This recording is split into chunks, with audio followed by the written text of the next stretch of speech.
तपाईहरुसित Bible छ भनेदेखि मसित एकसाथ मिलेर पढ्नुहोस्। तपाईको माइक्रोफोन म्युटमै भए तापनि पढौँ न ल सबले एकसाथ मिलेर। सुरु गरौँ है त। 1 2 3 हाम्रा निम्ति शराब बनेर ख्रिस्टले हामीलाई व्यवस्थाको शराबबाट मोल तिरेर छुटाउनु भयो। किनकि काठमा झुन्डिने हरेक श्रापित हुन्छ भन्ने लेखिएको छ।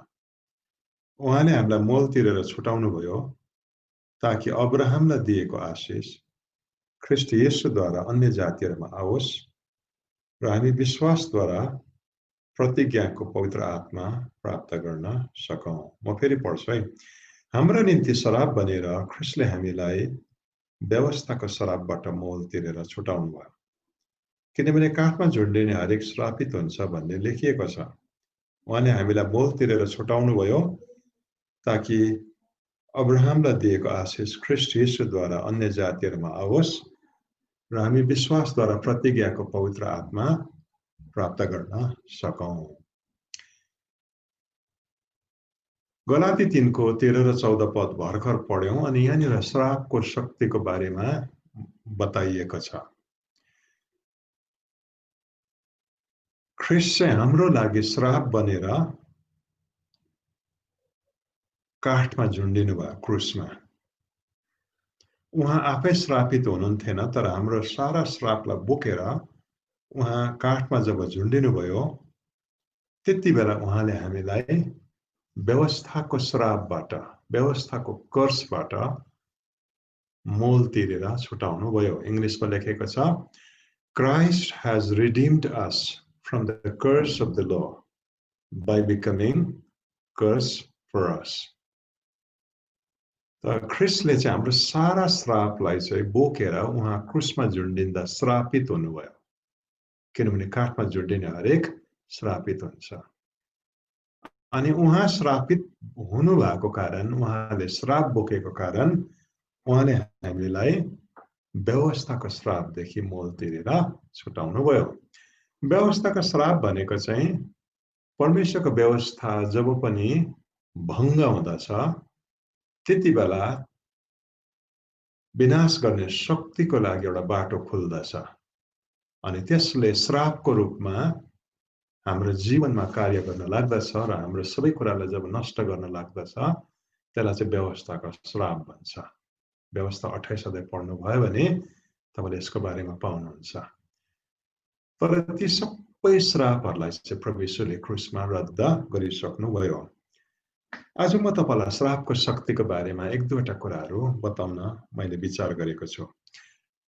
श्राप चाहिँ के हो भनेर तपाईहरु भन्नुहुन्छ भनेदेखि श्राप चाहिँ एउटा यस्तो खालको आत्मिक शक्ति हो जसलाई शैतानले चलाउँदछ अनि त्यसलाई चलाएर हाम्रो जीवनमा विनाश, नोक्सानी, मृत्यु, बिमार, अभाव सृष्टि गर्दछ।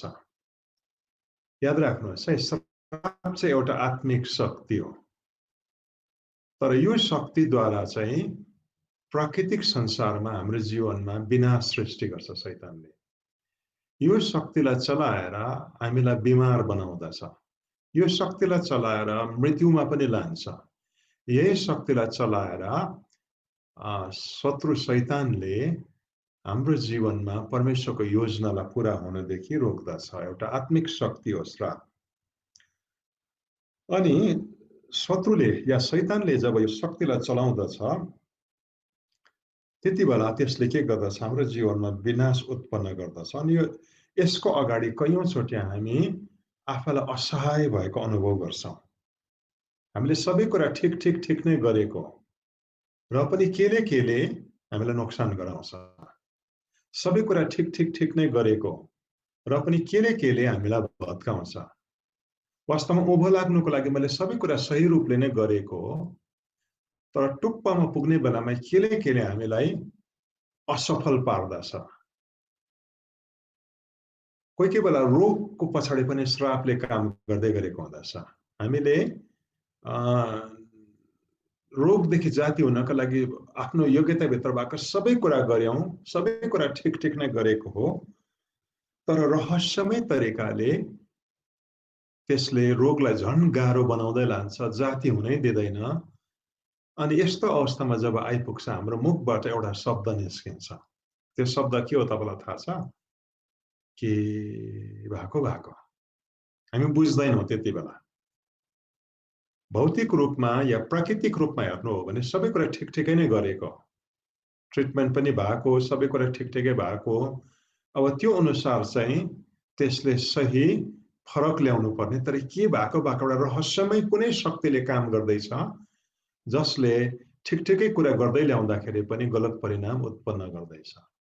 बिजनेसमा उँभो लाग्नुको लागि हामीले सबै कुरा ठिक नै गरेको हो, अनि वास्तवमा नियम अनुसार हो भनेदेखि सबै कुरा गरेपछि चाहिँ सही परिणाम उत्पन्न हुनुपर्ने। तर लास्टमा पुग्दाखेरि के हुन्छ जसले चाहिँ नसोचेको घटना जहिले पनि घटाउँछ अनि हाम्रो आउनुपर्ने फसल, आउनुपर्ने सफलतालाई त्यसले रोक्दै गरेको हुन्छ। छोराछोरीलाई हामीले धेरैचोटि सही रूपले नै शिक्षा दिएको हो, बाइबल क्लासमा राखेको, चर्च पनि लगेको हो, सही रूपले नै उनीहरूलाई मार्गदर्शन पनि दिएको हो। तर के भयो हामी बुझ्न सक्दैनौँ, जसले गर्दाखेरि छोराछोरी बिग्रिएर परमेश्वरदेखि टाढिँदछ। तपाईहरु आजको दिन कोही यस्तो हुनुहुन्छ जसको मनमा लाग्दछ यो के भएको तपाईसित नि यसको लागि कुनै प्राकृतिक कारणहरू छैन। हेर्दाखेरि कतिवटा प्राकृतिक घटना घट्दैछ तर वास्तवमा त्यो नघट्नु पर्ने हो। किन तपाईको जीवनमा यो घटना घट्दैछ, यसले नोक्सानी उत्पन्न गर्दैछ, विनाश उत्पन्न गर्दैछ, दुःख दिँदैछ, मृत्युमा लाँदैछ, परिवार भत्काउँदैछ भनेदेखि सायद हुन सक्छ तपाईको जीवनमा श्रापको शक्ति खुलिएको छ कतै न कतै।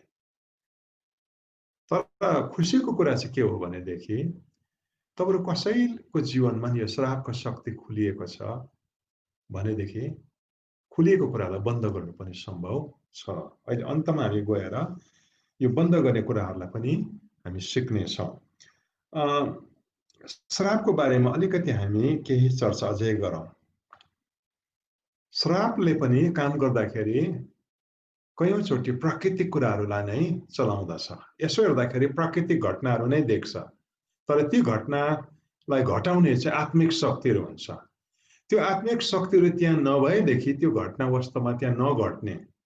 तर त्यो आत्मिक शक्तिले गर्दाखेरि प्राकृतिक घटना नै घट्दैछ, तर त्यो घटना चाहिँ संजोगले घटेको होइन, एउटा अचम्मको आत्मिक शक्तिले त्यो घटना घटाउँदै गरेको हुन्छ। अनि कोही बेला त्यो प्राकृतिक घटना जो घट्दै गरेको हुन्छ त्यसको कारण पनि प्राकृतिक नै हुन्छ, तर त्यसलाई चलाएर चाहिँ परमेश्वरले तपाईको र मेरो जीवनमा राखिदिएको पूर्णता, आशीष, खुशी, लामो आयु, उन्नति, प्रशस्ततासम्म पुग्नदेखि शैतानले या त त्यो प्राकृतिक घटनालाई चलाउँछ अनि परमेश्वरको पूर्णतासम्म पस्नदेखि रोक्छ, या चाहिँ त्यो घटना घटाउनुको लागि नै त्यो आत्मिक शक्तिले काम गर्दै गरेको हुन्छ। कोही बेला हामी वेदर प्याटर्नहरू देख्छौँ। वेदर प्याटर्न वास्तवमा शैतानले चलाएको होइन, प्राकृतिक रूपमा नै कोही बेला घट्दछ। तर त्यही घटनालाई नै चलाएर चाहिँ हाम्रो जीवनमा परमेश्वरले राखिदिएको पूर्णतासम्म पुग्नदेखि जब रोक्दछ त्यति बेला चाहिँ श्रापको शक्ति चाहिँ त्यहाँ सक्रिय भइराखेको हुँदछ। तपाईलाई यो कुरा बुझ्ने कोसिस गर्दै गर्दाखेरि अलिकति तपाईलाई बुझ्न समय लागेको जस्तो लाग्छ होला। म तपाईलाई उदाहरणहरू दिँदै जान्छु र बाइबलको खण्डहरू देखाउँदै लान्छु, यसले तपाईलाई बुझ्नमा सहायता गर्छ। पहिलो उदाहरण या पहिलो कथा चाहिँ म तपाईलाई के भन्छु भनेदेखि हाम्रो जीवनमा हामीले श्रापको शक्तिलाई प्रचण्डताको साथमा अतीतमा अनुभव गर्यौं। म तपाईलाई एउटा कथा चाहिँ सुनाउनु पर्यो। हाम्रो जीवनको एउटा गाह्रो आर्थिक अवस्थाबाट भएर जाँदै थियौं। हामीलाई धेरै रुपियाँ पैसाको जरुरत थियो अनि हामी अभावको बीचबाट भएर जाँदै थियौं। त्यति बेला हामीले फैसला गर्यौं, म र मेरो श्रीमतीले हामी सनफ्लावरको कल्टिभेसनमा जाउँ भनेर, घामफुलको खेती लगाउँ भनेर हामीले फैसला गर्यौं। अनि हामीले कसैसित पार्टनरशिप गरेर घामफुलको खेतीमा गयौं हामी। अनि धेरै ठुलो इलाकामा झन्डै 5-6 वटा इलाकामा हामीले जमिन चाहिँ लिजमा लिएर घामफुलको खेती सुरु गऱ्यौँ अनि घामफुल रोप्यौँ सनफ्लावर उम्रियो बढ्यो ठुलो ठुलो बोट भयो फुल पनि फुल्यो यस्तो ढकमक फुल फुल्यो एउटै फुल चाहिँ नि तपाईको हाम्रो भात खाने थाल भन्दा पनि ठुलो ठुलो फुल फुल्यो या झन्डै त्यत्रै फुल फुल्यो अनि त्यसमा दाना पनि लाग्न सुरु भयो हल्का अनि हामीले नाफा गन्ती गर्न सुरु गर्यौं अब केही दिनमा जब यो पाक्छ हाम्रोमा आउँछ हामी यति नाफा कमाउने रहेछौं भनेर हामीले नाफाको हिसाब निकाल्न थाल्यौं तर ठिक्क जब दाना पसाउन थाल्यो एक रात अचानक यस्तो चाहिँ हुरी बतास आयो पानी पर्यो सारा घामफुलको खेती चाहिँ एक रातमा बर्बाद भयो सबै बोट ढल्यो अनि हाम्रो इन्भेस्टमेन्ट अलिकति पनि फर्किएन मलाई लाग्छ कसैले माया गरेर 1000 रुपैयाँ चाहिँ हामीलाई ल्याएर दियो तपाईको सारो नोक्सान भयो हाम्रो तर्फबाट गिफ्ट ल भनेर 1000 रुपैयाँ दियो तर त्यो बाहेक हामीले लगाएको इन्भेस्टमेन्ट एउटै पनि फर्केन त्यसै त हामी गरिबीको बीचबाट जाँदै थियौं अनि सारा इन्भेस्टमेन्ट जब डुब्यो हामी जन विकट गरिबी अवस्थामा पुग्यौं एउटा घटना हेर्नुस् है हेर्दाखेरि यो के छ प्राकृतिक घटना हो सिक्किम पानी पर्ने ठाउँ हुरी बतास पनि आउँछ नि कोही कोही बेला अनि आएर त्यसरी सारा खेती बर्बाद हुनु चाहिँ एउटा प्राकृतिक घटना हो तर त्यसको केही समय बादमा हामीले चर्चको रूपमा आलुको खेती गर्ने विचार गर्यौं चर्चलाई गरिबीबाट बाहिर ल्याउन अलिकति चर्चमा इन्कम ल्याउनका लागि हामीले एउटा कोअपरेटिभ सोसाइटीको मोडलमा आलुको खेती सुरु गर्यौं अनि आलुको खेती लगायौं ठुलो इलाकामा धेरै बिउ रोप्यौं अनि त्यसमा चर्चको रूपमा र इन्डिभिजुअल परिवारहरुबाट हामीले धेरै पैसा त्यसमा इन्भेस्ट गर्यौं अनि सारा पाखा नै हामीले आलुको खेतीले ढाक्यौं एउटा बस्तीको ठुलो इलाका कोठेबारीको कुरा गरेको हैन है यो चाहिँ सारा गाउँले मिलेर गर्ने खेतीको कुरा गरेको आलुको खेती लगायौं आलुको बोट उम्रियो झ्याङ पनि झ्याम्म भयो अनि आलुको दाना लाग्न सुरु भयो मसिनो दाना जसै आलुको मसिनो दाना लाग्न सुरु भयो कहिले नआउने त्यो इलाकामा आलुको ब्लिट भन्ने रोग आयो अनि त्यो रोगले सारा खेती सुहा पार्यो म त विदेशमा थिएँ इंग्ल्यान्डमा थिएँ तिनै खबर आयो हाम्रो आलुको खेती चाहिँ बर्बाद भयो र यो इलाकामा त्यो रोग हतपत नआउने यसपालि कसरी आयो भनेर अनि त्यो आलुको रोगले सारा खेती बर्बाद भयो हाम्रो सारा लगानी डुब्यो बादमा आएर मैले जब त्यो आलुको खनेर निकालेको त्यो बोटहरुको जरामा लागेको मसिनो दानाहरु हेरेको एक-एकवटा बोटमा यति सारो दाना फलेका थिए मलाई लाग्छ त्यो बोटहरुमा नि दाना पाक्न चाहिँ पाएको भएदेखि आलु छिपिन पाएको भएदेखि 5 किलो 6 किलो 7 किलोसम्म पनि फल्छ जस्तो लाग्यो तर त्यो रोगले स्वाहा पार्यो दोस्रो घटना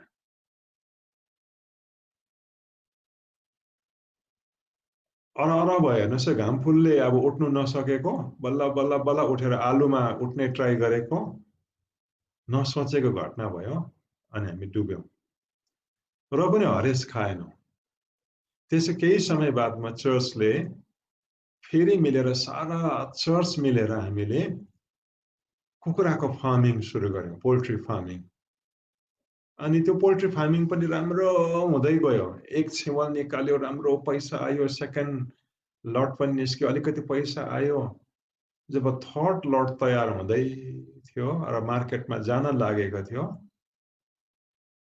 बर्ड फ्लू आयो इन्डियामा बर्ड फ्लू पहिला हतपत देखिएको थिएन कति वर्षसम्म पनि अचानक इन्डियामा बर्ड फ्लू आयो हाम्रो इलाकामा पनि बर्ड फ्लूले प्रवेश गर्यो सरकारबाट हुकुम आयो कुखुरा जति सबै मार्नु भनेर कम्पेन्सेसन पनि पाएनौं हाम्रो सारा कुखुराको फार्मिङ चाहिँ एक रातमा चाहिँ डुब्यो अब यो तीनवटा घटनालाई हामीले अलग अलग हेऱ्यो भने एउटा पानी परेर खेती बिग्रियो, अर्कोपट्टि फेरि आलुको रोग लाग्यो ब्लिट भन्ने, अनि आलुको खेती बिग्रियो। यतापट्टि हो भने बर्ड फ्लू आयो अनि कुखुराको फार्मिङ बिग्रियो। यो तीनवटा घटना हेर्दाखेरि प्राकृतिक घटना केही पनि समानता छैन, र पनि यसो हेऱ्यो भने केही चाहिँ समानता छ, केही कुरा चाहिँ मिल्छ। के कुरा चाहिँ मिल्छ भनेर भन्नुहुन्छ भनेदेखि नि, घामफुलको खेती ठिक्क पाक्ने बेलामा विनाशकारी शक्तिले प्रवेश गर्यो, नष्ट भयो। यो त एउटा झुक्कुले भएको घटना भनौँ। तर ठिक्क आलुको बोटमा फल लाग्ने बेलामा त्यति बेलै ब्लिट भन्ने रोग आउनु अरे, त्योभन्दा अगाडि नै आएको थिएन। त्यहाँदेखि त्यो रोग गएपछि अहिलेसम्म त्यो रोग आएको छैन हाम्रो इलाकामा। तर ठिक्क हामीले खेती लाउँदाखेरि चाहिँ किन आउनु पर्यो? केही त छ है त्यसको पछाडि। यो पनि एउटा संजोगले घटेको घटना भन्ला।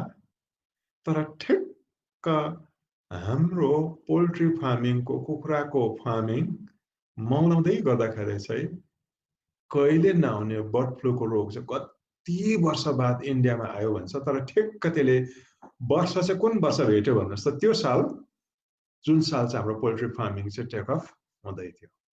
यो तीनवटा घटनामा हेऱ्यौँ भनेदेखि एउटा समानता चाहिँ देख्छौँ। त्यो समानता चाहिँ के भन्दाखेरि कुनै शक्तिले नि हाम्रो आशिष, हाम्रो उन्नति, हाम्रो प्रस्पेरिटी, हाम्रो ब्रेक थ्रु आउने बेलामा कहिले नभएको घटना घटाउँदै हाम्रो जीवनमा विनाश सृष्टि गर्यो, नोक्सानी ल्यायो। जुन नोक्सानीबाट निस्किन चाहिँ हामीलाई बहुत साल लाग्यो। अनि यो तीनवटा घटना हेर्दाखेरि हामी, म अझै पनि भन्छु के भएको हो त्यति बेला। त्यहाँदेखि उसो पनि त्यस्तो घटना घटेन है। तर हामीले गर्दै गर्दा नै त्यस्तो घटना घट्नुको एउटा कारण चाहिँ आज म यसो फर्केर हेर्छु, मलाई लाग्दछ एउटा शक्तिले काम गर्दै थियो। विनाशको शक्ति, नोक्सानीको शक्ति, मार्ने शक्ति, जुन शक्तिलाई चाहिँ बाइबलले के भन्दछ भने श्राप भन्दछ। श्रापले जब काम गर्दछ कयौँचोटि एकै किसिमको घटना फट फट फट फट फट गर्दै जान्छ। कोही बेला अलग अलग घटना हो, तर त्यो घटनामा केही चाहिँ समानता तपाईँले देख्नुहुन्छ। यहाँ चाहिँ कोही बेला के हुन्छ भनेदेखि सबै कुरा ठिक ठिक ठिकै गरेको हो, र प्राकृतिक हिसाब अनुसार चाहिँ तपाईँ फेल नहुनु पर्ने हो, तपाईँ बिमार नहुनु पर्ने हो, तपाईँलाई नोक्सान नहुनु पर्ने हो।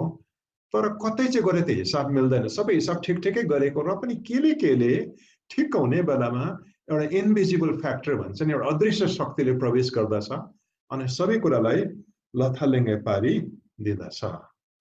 त आज तपाईँहरू कोही यस्तो अवस्थाबाट भएर जाँदै हुनुहुन्छ जहाँ तपाईँ भन्दै हुनुहुन्छ के भएको म बुझ्नै सक्दिनँ। तर किन चाहिँ यस्तो भयो? किन चाहिँ हामीलाई मात्रै? किन चाहिँ हाम्रो परिवार या हाम्रो मण्डली, हाम्रो जीवन यसबाट जानु पर्दैछ? म बुझ्दिनँ, म कन्फ्युज छु भनेर तपाईँ भन्नुहुन्छ भनेदेखि नि सायद तपाईँ र मेरो जीवनमा श्रापको शक्तिले काम गर्दै गरेको कुराको यो साइन है त। यसो हेर्दाखेरि हामी के देख्छौँ भने प्राकृतिक घटना नै देख्छौँ। घामफुलमा पानी पर्नु घट्ने घटना नै हो। आलुको ब्लिट भन्ने रोग पनि वास्तवमा नभएको रोग होइन, आएकै रोग नै हो, प्राकृतिक घटना नै। या चाहिँ कुखुराको फार्मिङमा बर्ड फ्लू पनि एउटा प्राकृतिक घटना नै हो। त कयौँचोटि प्राकृतिक दिमाग भएको मान्छे र प्राकृतिक सोच भएको मान्छेले चाहिँ श्रापको शक्तिलाई पत्याउँदैन। यस सबैको एउटा लजिकल कारण, एउटा तर्कपूर्ण कारण खोज्दछ, अनि तर्कले उसले हेर्दै लाँदाखेरि जहाँ टुङ्गिन्दछ उसले त्यस घटनालाई दोष लाउँदै गरेको हुन्छ। किनभनेदेखि प्राकृतिक दिमाग र मानसिक तरिकाले र बौद्धिक तरिकाले सोच्ने मान्छेले श्राप भन्ने कुरालाई पत्याउँदैन, किनकि त्यो प्राकृतिक घटनाको रूपमा देखा पर्दै गरेको हुन्छ कयौँचोटि। तर वास्तवमा यो प्राकृतिक घटनाको रूपमा घट्दै गर्दाखेरि पनि, घट्नु त प्राकृतिक घटना घट्दैछ, नेचुरल इभेन्ट्सहरू हुँदैछ। तर तपाईँले आत्मिक आँखाले हेर्नुभयो भनेदेखि ती प्राकृतिक घटना चाहिँ खालि इन्स्ट्रुमेन्ट मात्र हो। ती प्राकृतिक घटनाहरू चाहिँ औजार मात्र हो। औजार भनेको बुझ्नुहुन्छ तपाईँहरूले? टुल्स भन्छ नि, औजार या इन्स्ट्रुमेन्ट मात्र हो। जुन इन्स्ट्रुमेन्टलाई चाहिँ एउटा आत्मिक शक्तिले समातेर तपाईँलाई नोक्सान गर्न, भत्काउन, हानि पुर्याउन, मार्न, दुःख दिनका लागि हतियारको रूपमा त्यस कुरालाई चलाउँदै गरेको हुन्छ। तपाईँ सबैले सुन बनाउने दोकानमा या चाँदीको काम गर्ने दोकानमा तपाईले चाँदीको भाँडाहरू बनाएको देख्नु भएको छ होला, सुनको गहनाहरू बनाएको देख्नु भएको छ होला है तपाईहरुले। त्यो सुनको काम गर्ने या चाँदीको काम गर्ने जुन कारिगर हुँदछ तिनीले हतियार चलाउँदछ। तपाईले सुनको दोकान देख्नु भएको? अब अहिले अमेरिकामा कसरी बनाउँछ थाहा छैन, तर मलाई लाग्छ तपाईहरु सबैजना फर्स्ट जेनेरेसन हुनुहुन्छ है, तपाईहरुले अमेरिका जानुभन्दा अगाडि सुनको दोकान देखेको हो, चाँदीको दोकान पनि देखेको हो। त्यो दोकानतिर जानुभयो भनेदेखि तपाईले के देख्नुहुन्छ? त्यो सुनको बुट्टा, भाँडामा बुट्टा हाल्ने ठाउँमा जानुभयो भने सानो बत्ती हुँदछ अनि त्यो सिल्भर स्मिथले, त्यो चाँदीको काम गर्ने मान्छेले सानो पाइपले के गर्दछ, फु गरेर फुक्दाखेरि चाहिँ के हुँदछ, त्यो सानो आगो चाहिँ ठिक्क चाँदीको जुन ठाउँमा पर्नुपर्ने हो तातिनको लागि त्यो ठाउँ मात्रै पर्छ, अरू ठाउँ चिसै हुन्छ, त्यो ठाउँ मात्रै तातिन्छ। अनि तपाईले देख्नु भएको त्यहाँ त्यसपछि सानो मार्तोल निकाल्दछ, ह्यामर निकाल्दछ, हेर्दा पनि केटाकेटीले खेल्ने जस्तो लाग्छ है त।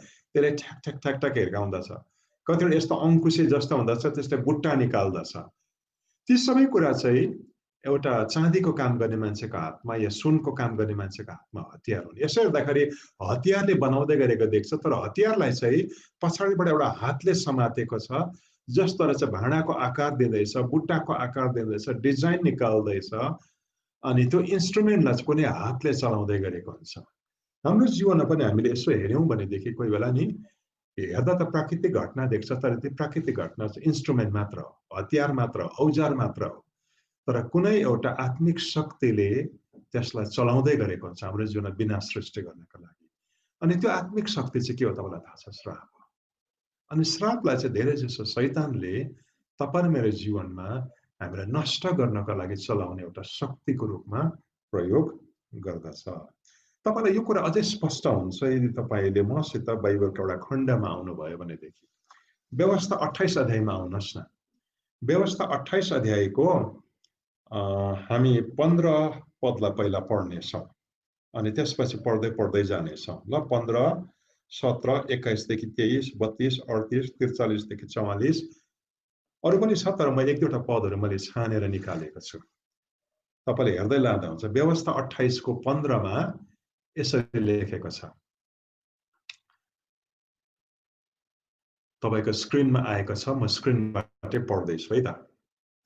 तर आज मैले तिमीहरूलाई दिएको परमप्रभु तिमीहरूको परमेश्वरको सबै आज्ञा र विधिहरू होशियारी साथ मानेर उहाँको वचन पालन गरेनौ भने यी सबै श्राप तिमीहरूमाथि पर्नेछ र तिमीहरूलाई उछिन्ने छ। हेर्नुहोस् है,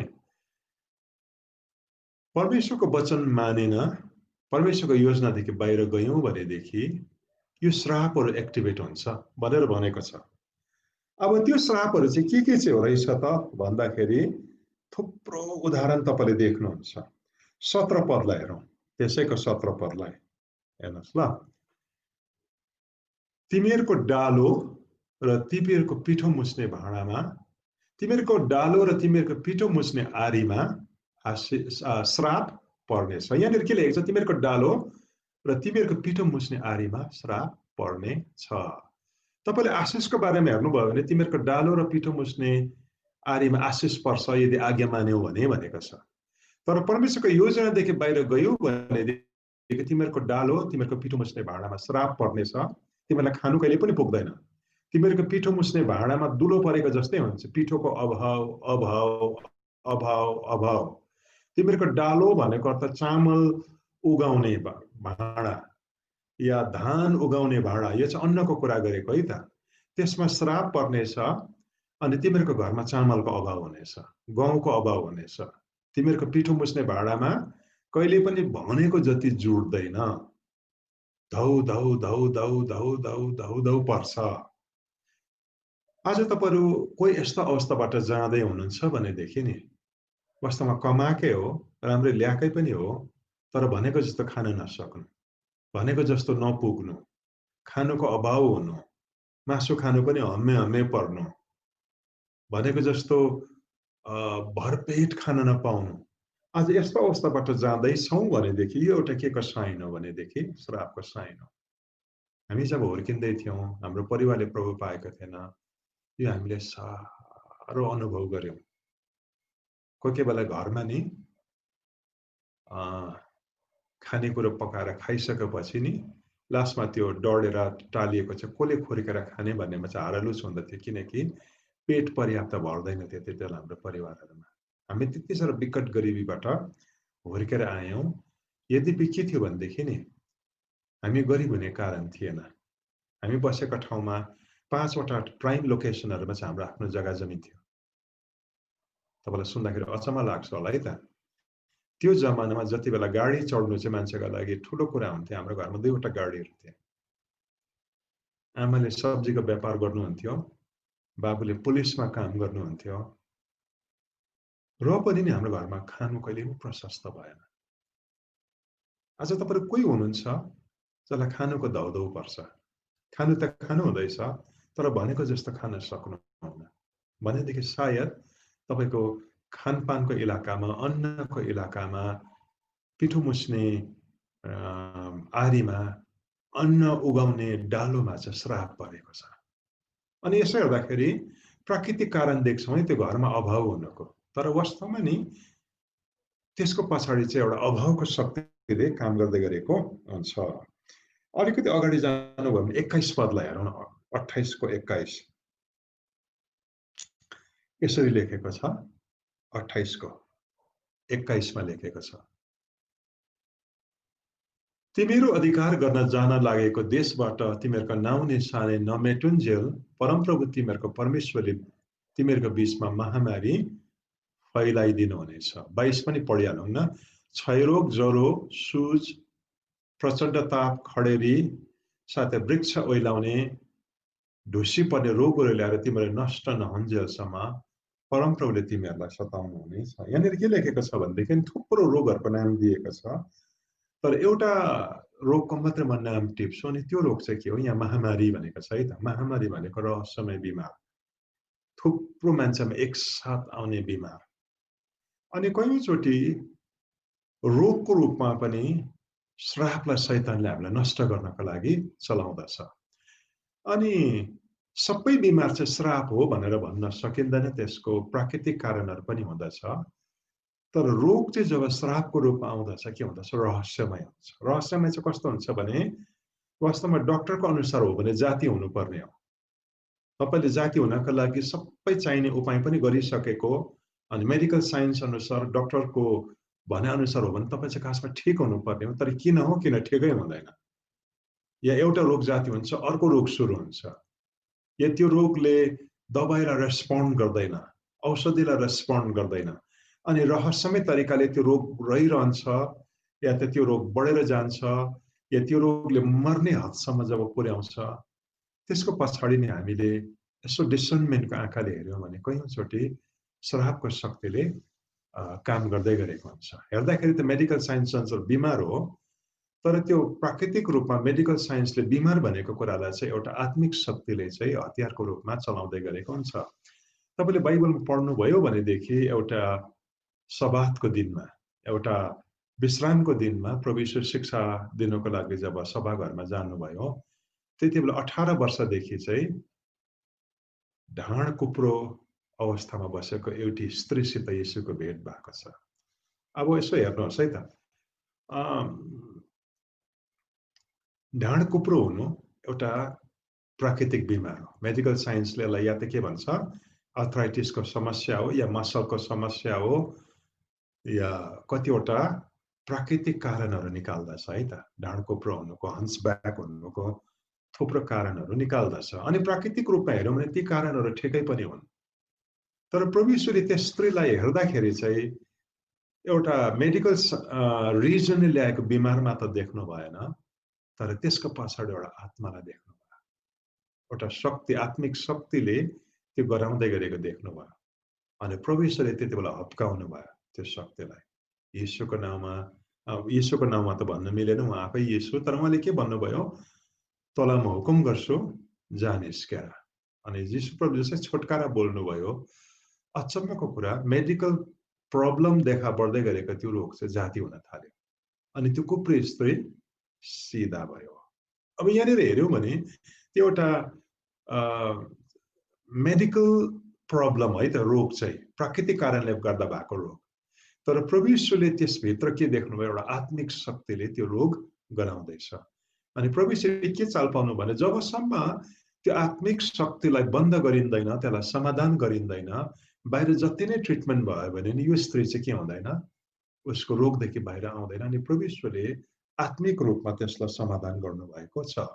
त यहाँनिर जब महामारी भन्ने शब्द प्रयोग गर्दछ, श्रापले रोगलाई कसरी चलाउँछ भन्ने एउटा उदाहरण हामी देख्छौँ।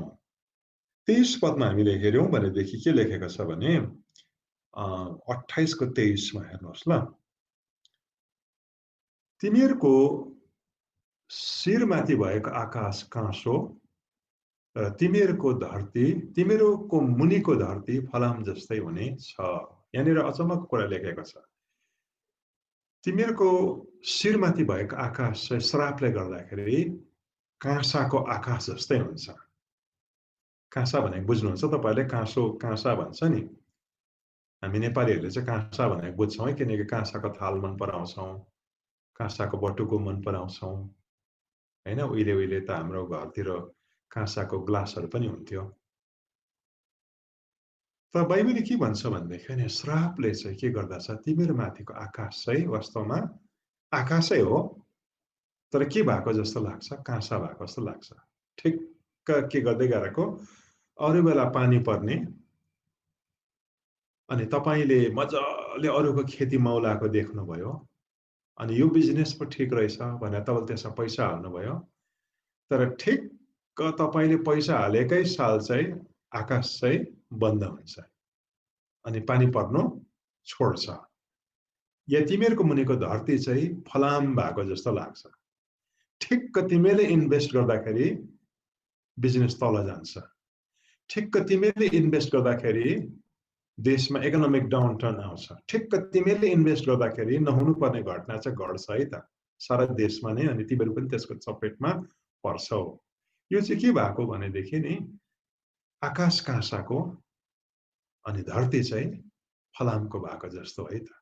अनि यसो हेर्दाखेरि एउटा प्राकृतिक घटना जस्तो लाग्ला, तर विनाश उत्पन्न गर्नको लागि एउटा आत्मिक शक्तिले यसलाई चलाउँदै गरेको हुन्छ। त्यहाँदेखि उता हेऱ्यौँ भनेदेखि 38 पदमा लेखेको छ, तिमीले खेतमा धेरै बिउ लाउँछौ तर थोरै फसल बटुल्छौ, किनकि सलहले त्यो स्वाहा पार्छ।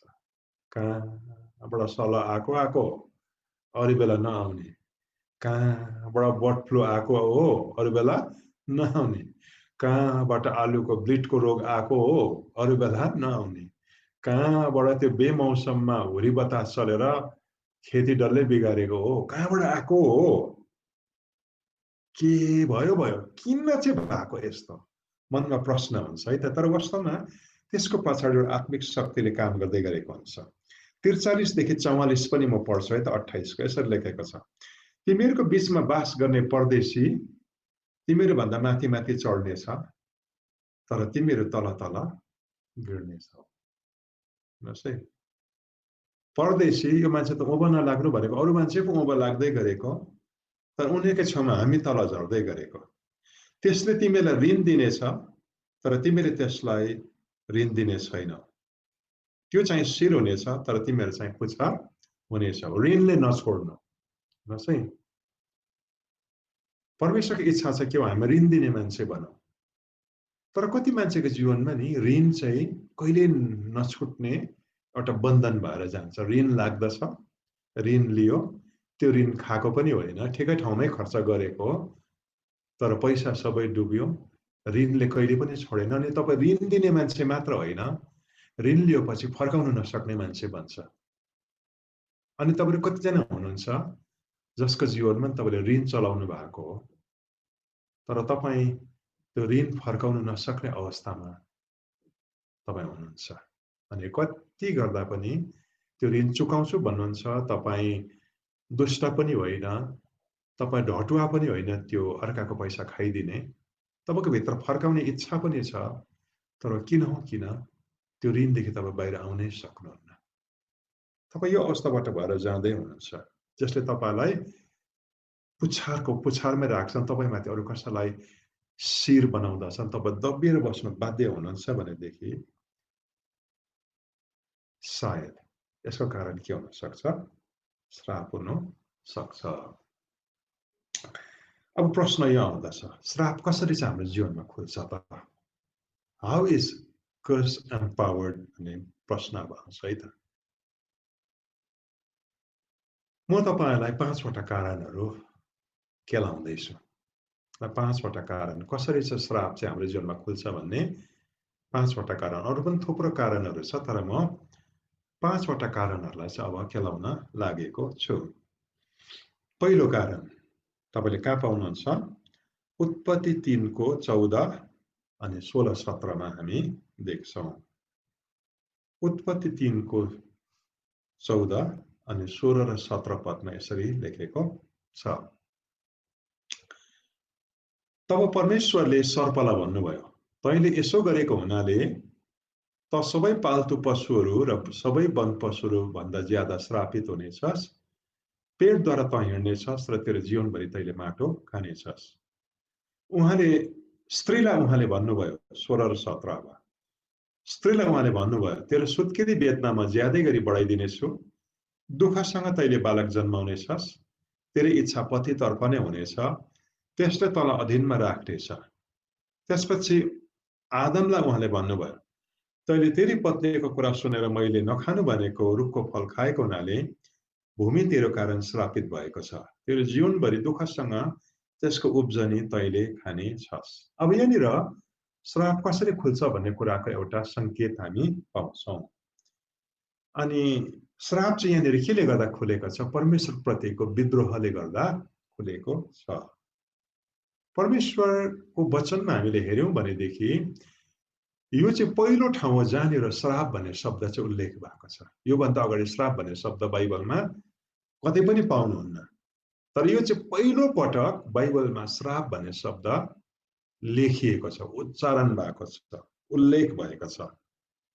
अनि बाइबलमा जब पनि कुनै पनि कुरा पहिलोचोटि भएको छ, त्यसले त्यो कुराको बारेमा धेरै परिचय दिन सक्छ। अब यहाँनिर हामी के देख्छौं भने परमेश्वरले मान्छेलाई श्रापको साथमा सृष्टि गर्नु भएन। श्राप परमेश्वरको योजनाभित्र थिँदै थिएन। तर मान्छेले जब परमेश्वरको विरुद्ध विद्रोह गरे, परमेश्वरले आफ्नो जीवनबाट फ्याँक्ने जब विचार गरे, त्यति बेला चाहिँ इतिहासमा सबैभन्दा पहिलो पटक, सृष्टिमा सबैभन्दा पहिलो पटक श्राप एक्टिभेट भएको छ। यहाँनिर परमेश्वरले श्राप दिएको जस्तो लाग्छ है त। परमेश्वरले सर्पलाई श्राप दिएको जस्तो लाग्छ, स्त्रीलाई श्राप दिएको जस्तो लाग्छ, पुरुषलाई श्राप दिएको जस्तो लाग्छ। वास्तवमा परमेश्वरले श्राप दिनु भएको होइन। श्राप चाहिँ उनीहरूले पाप गर्दै गर्दा आफै नै एक्टिभेट भएको थियो। अनि परमेश्वरले चाहिँ त्यो उत्पन्न भइसकेको श्रापलाई खाली वर्णन मात्र गर्दै हुनुहुन्छ, डिस्क्राइब मात्र गर्दै हुनुहुन्छ है त। 14 पदमा परमेश्वरले सर्पलाई श्रापको कुरा भन्नुभएको छ। त सबै वन पशुहरूभन्दा ज्यादा श्रापित हुनेछ। नेचरमा श्राप आउँदैछ। वास्तवमा साँप चाहिँ शैतान होइन, सर्प चाहिँ शैतान होइन है त। हामी धेरैले चाहिँ सर्पलाई शैतान सोच्छौँ। सर्प चाहिँ परमेश्वरको एउटा सृष्टि हो, प्राकृतिक कुरा हो। तर त्यसले आफ्नो शरीर चाहिँ शैतानलाई चलाउनका लागि जब दियो, त्यति बेला चाहिँ प्रकृतिमा श्राप आएको छ। अलिकति तल जानुभयो भनेदेखि 16 पदमा परमेश्वरले स्त्रीलाई भन्नुभयो, तेरो सुत्केरी वेदना चाहिँ यति साह्रो धेरै हुनेछ, तैँले दुःखसँग बालक जन्माउनेछस्। अनि योभन्दा अगाडि दुख्नु कस्तो हुन्छ मान्छेलाई कहिले पनि थाहा थिएन। दुखाइको अनुभव नै मान्छेले गरेको थिएन। पीडा कस्तो हुन्छ मान्छेलाई थाहा नै थिएन। तर पहिलो पटक श्रापले चाहिँ दुख्नु कस्तो हुन्छ मान्छेलाई महसुस गरायो। भत पोल्नु कस्तो हुन्छ, कट खानु कस्तो हुन्छ, शरीरमा अनकम्फर्टेबल हुनु कस्तो हुन्छ, सास बढ्नु कस्तो हुन्छ, मान्छेलाई अनुभव गरायो। अनि यहाँनिर चाहिँ हामी के देख्छौँ? रोग चाहिँ श्रापद्वारा उत्पन्न भएको एउटा कुरा हो भन्ने हामी देख्छौँ। अलिकति तल गयौँ भनेदेखि आदमलाई परमेश्वरले भन्नुभयो, तैँले यो पाप गरेको कारण भूमि तेरो कारणले गर्दा श्रापित भएको छ। तेरो जीवनभरि तैँले दुःखसँग उब्जनी खानेछस्। योभन्दा अगाडि मान्छेको पसिना चाहिँ बग्थेन। पसिना बग्नु परमेश्वरको योजना थिएन। आदमले पेट भर्नुको लागि दुःख गर्नु पर्थेन, किनकि उसको वरिपरि यति प्रशस्तता थियो, आदमले केही नगरेको भए पनि उसलाई खानु पुग्थ्यो। तर परमेश्वरले मान्छेलाई किन चाहिँ काम गर्ने योजना दिनुभयो भने त्यसद्वारा चाहिँ आफ्नो क्रिएटिभिटी, आफ्नो वरदान चलाएर सृष्टिलाई सिँगारोस् र परमेश्वरले राखिदिएको काम कम्प्लिट गरोस् भन्नुको लागि चाहिँ त्यति बेला परमेश्वरले मान्छेलाई नि काम चाहिँ एउटा परमेश्वरको असाइनमेन्ट, परमेश्वरले दिएको मिनिस्ट्री, परमेश्वरले दिएको उद्देश्यलाई पुरा गर्नका लागि राखिदिएको एउटा उपाय थियो। तर जब श्राप आयो नि, मान्छेले आफ्नो असाइनमेन्ट हरायो। अब मान्छे मिनिस्ट्रीको लागि जिउँदैन, पेट भर्नुको लागि जिउँछ। त्यो पनि कस्तो, दुःख नगरेसम्म, छटपटाएसम्म, नघोटिएसम्म उसलाई पुग्दैन। तप पसिना चुदा नि पर्याप्त खानु पुग्दैन। जमिनमा अन्न लगायो, काँडा कहाँबाट उम्रिन्छ, अभाव अभाव अभाव। अनि यहाँनिर हामी के देख्छौँ भनेदेखि नि श्रापले अभाव सृष्टि गरेको छ। अनि श्राप कसरी आयो भन्दा ईश्वरप्रतिको विद्रोहले गर्दाखेरि यो श्राप आएको छ। अनि आदमको जीवनलाई तपाईँले हेर्नुभयो भनेदेखि आदम चाहिँ के छ भने एउटा रिप्रेजेन्टेटिभ म्यान है त। रिप्रेजेन्टेटिभ म्यान भनेको चाहिँ नि प्रतिनिधि मानिस। प्रतिनिधि मानिस भनेको चाहिँ वास्तवमा आदमले जब पाप गर्दै थियो, आदम एक्लै थिएन। आदमभित्र को थियो भन्नुहोस् त? आदमको छोराछोरी आदमभित्र थियो। जो जन्मेकै थिएन आदमभित्रै थियो त्यति बेला। आदमको नाता नातिनी जन्मेको थिएन, तर तिनीहरू आदमभित्र थियो। अनि उनीहरूबाट उता गएर पुस्ता पुस्ता पुस्ता पुस्ता पुस्ता बादमा जन्मिने जति पनि सन्तान थियो तिनीहरू भित्रै थियो। अनि त्यो पुस्ता हुँदै आउँदाखेरि हामी जन्मेकै थिएनौँ त्यति बेला, तर हामी पनि कहाँ भित्र थियौँ भन्नुहोस् त? आदमभित्र थियौँ। याद राख्नुहोस् है, आदमद्वारा चाहिँ हामी अदनको बगैँचाभित्र, त्यति बेला आदमले पाप गर्दै गर्दा हामी ऊ भित्र थियौँ। अनि आदमले त्यो श्राप पाउँदै गर्दाखेरि पनि हामी त्यो भित्र थियौँ। अनि त्यो कुरा जब आदममा खुल्यो त्यति बेला सारा मानव जातिले नै उमाथि खोलेको श्रापलाई अनुभव गर्यो। अनि त्यो कुरा यति साह्रो प्रशस्त हुँदै हुँदै हुँदै हुँदै हुँदै आयो कि मान्छेले श्राप देख्दै देख्दै देख्दै त्यहाँदेखि नि मान्छेलाई नपुग्नु चाहिँ नर्मल भयो, प्रशस्त पुग्नु चाहिँ छक्कै लाग्ने कुरा भयो। नदुख्नु चाहिँ दुख्नु चाहिँ नर्मल भयो। कहिले बिमार नभइकन बाँच्ने मान्छे चाहिँ नि गिनिज बुक अफ वर्ल्ड रेकर्डमा जाने छक्कै लाग्दो घटना घट्यो। हेर्नुहोस् है त, किनभने श्राप चाहिँ मान्छेको लागि नर्मल भयो। श्राप नर्मल भयो किनकि त्यहाँ पनि श्राप, त्यहाँ पनि श्राप, त्यहाँ पनि श्राप, त्यहाँ पनि श्राप, त्यहाँ पनि श्राप। जब कुनै पनि कुरा मासमा हुन्छ नि त्यति बेला के हुन्छ भन्नुहोस् त? नर्मल हुन्छ। हाम्रो जब यहाँ यो अहिलेको समस्या सुरु भएर मास्क लाउनु सुरु गर्यो, सुरुमा नि एकजना दुईजना मान्छेले मास्क लाउँदा चाहिँ हाँस उठ्दो देख्थ्यो। तर अहिले चाहिँ यति साह्रो बृहत रूपमा मान्छेले मुखमा लाउने मास्क चलाउन थाल्यो। अब त बजारमा एकजना मास्क नलाउने मान्छे देख्यो भने ऊ पो अनौठो लाग्छ। अनि मास्क चाहिँ के भयो भन्नुहोस् त? नर्मल भयो। त्यही तरिकाले परमेश्वरको योजनामा चाहिँ नि ब्लेसिङ नर्मल थियो, कर्स होइन है त। आदमले बारीमा छर्दाखेरि जहाँ छरे त्यहीँ उम्रिनु चाहिँ नर्मल थियो। अनि यसो फ्याँक्दाखेरि पनि उम्रिनु चाहिँ नि आदमको लागि नर्मल थियो। अनि आदम त्यो देख्दा छक्कै पर्थेन। बरु बारीमा रोप्यो उम्रेन भने आदम छक्कै पर्थ्यो। आज अहिले चाहिँ के भएको छ भन्नुहोस् त? नउम्रिनु चाहिँ नर्मल भएको छ, नपुग्नु नर्मल भएको छ, दुख्नु नर्मल भएको छ। तर जसै पापमा ढले curse became a normal, curse became a norm भनौँ न फर ह्युमन बिङ। तर खुसीको कुरा सुन्न चाहनुहुन्छ? पहिलो कोरिन्थी 15 अध्यायमा आइपुग्दाखेरि नि प्रभु यीशुलाई चाहिँ के भनेको छ? दोस्रो आदम भनिएको छ। दोस्रो आदम होइन, माफ गर्नु होला, अन्तिम आदम भनिएको छ। पहिलो आदममा जुन कुरा सुरु भयो, प्रभु यीशुले नि अन्तिम आदमको रूपमा उभिएर चाहिँ त्यो सारा श्राप आफूमा लिनुभयो। अनि यीशु चाहिँ फुल स्टप हुनुभयो। त्यहाँदेखि उता श्राप जान अब सकेन। यसकारण प्रभु यीशुमा जसले पनि विश्वास गर्दछ, यीशु प्रभुलाई जसले पनि जीवन दिँदछ, आफ्नो मुक्तिदाता र प्रभु भनेर मानिलिँदछ, ऊ चाहिँ अब यीशु ख्रीष्ट भित्र छ। अनि जुन कुरा चाहिँ फर्स्ट एडमबाट सुरु भयो त्यो कुरा चाहिँ नि त्यो श्राप चाहिँ आएर लास्ट एडम, याद राख्नु चाहिँ बाइबलमा यीशु प्रभुलाई सेकेन्ड एडम भनिएको छैन, लास्ट एडम। लास्ट भनेको चाहिँ के हो भन्नुहोस् त, लास्ट, त्यहाँदेखि उता छैन अरू। त आदमबाट सुरु भएको श्राप चाहिँ, पहिलो आदमबाट सुरु भएको श्राप चाहिँ नि अन्तिम आदम यीशु ख्रीष्टमा आइपुग्दाखेरि चाहिँ फुल स्टप लाग्यो। अनि खुसीको कुरा सुन्न चाहनुहुन्छ, त्यो यीशु ख्रीष्टभित्र चाहिँ तपाईँ हुनुहुन्छ। यसकारण प्रभु यीशुलाई विश्वास गरेर तपाईँले ग्रहण गरेको दिन, मुक्तिदाताको रूपमा यीशु प्रभुलाई अपनाएको दिन चाहिँ नि यीशु प्रभुमा जब आएर श्राप अन्त भयो, तपाईँमाथि श्रापको अधिकार छैन। आजको दिन तपाईँको जीवनमा श्राप देखा पर्दै गरेको होला, तर त्यो चाहिँ इल्लिगल हो, त्यो चाहिँ जबरजस्ती पसेको हो। तपाईँले त्यसलाई समातेर जा भन्नुभयो भनेदेखि त्यो जान कर लाग्छ, किनकि तपाईँको जीवनमा त्यसलाई बस्ने अधिकार छैन। तर हामी कतिजनाले चाहिँ श्रापलाई नर्मल मानिलिएको कारणले गर्दा नि, अब घर झगडा हुनु नर्मल हो, सबको घरमा त हुन्छ। हाम्रो घरमा झगडा हुँदाखेरि कुन ठुलो कुरा भयो, बस्न दिन्छौँ है।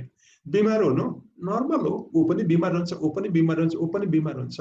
म तपाईँलाई भनिदिन्छु, दोस्रो आदम यीशु ख्रीष्टभित्र हुने मान्छेको लागि चाहिँ नि रोग नर्मल होइन। यीशु ख्रीष्टभित्र हुने मान्छेको लागि अभाव नर्मल होइन।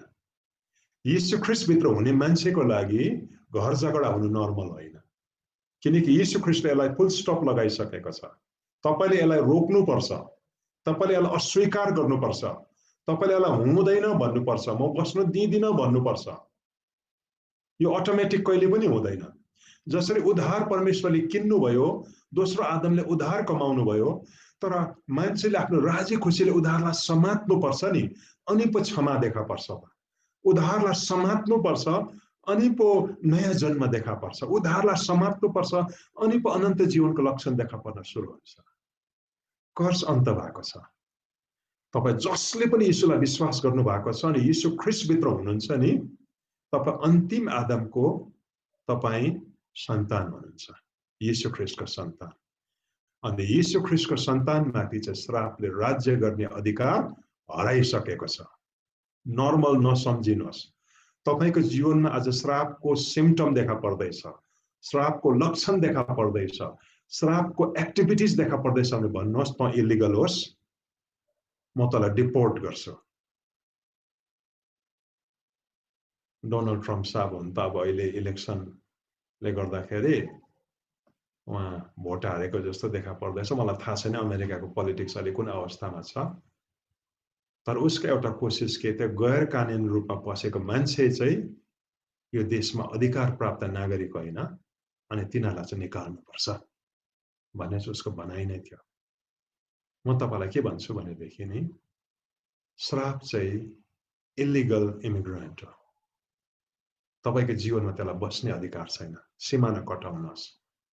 तपाईँको छेउको साथीलाई भन्नुहोस् न, श्रापलाई सिमाना कटाउनुहोस् भन्नुहोस् त, बस्नु नदिनुहोस् भन्नुहोस्।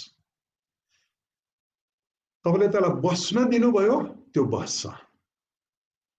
बिमारी कुन ठुलो कुरा हो, नर्मल त हो होइन। आदममा हुने मान्छेको लागि चाहिँ रोग नर्मल हो, तर यीशु ख्रीष्टमा हुने मान्छेको लागि हिलिङ नर्मल हो। तपाईँ बिमारै होला, तर हिलिङ चाहिँ तपाईँको लागि नर्मल हो। बिमारीलाई एक्सेप्ट नगर्नुहोस्, जबरजस्ती हुनुहोस्, जबरजस्ती हुनुहोस्, एग्रेसिभ हुनुहोस्। म यसलाई खेद्छै खेद्छु, म यसलाई सिमाना कटाउँछै कटाउँछु।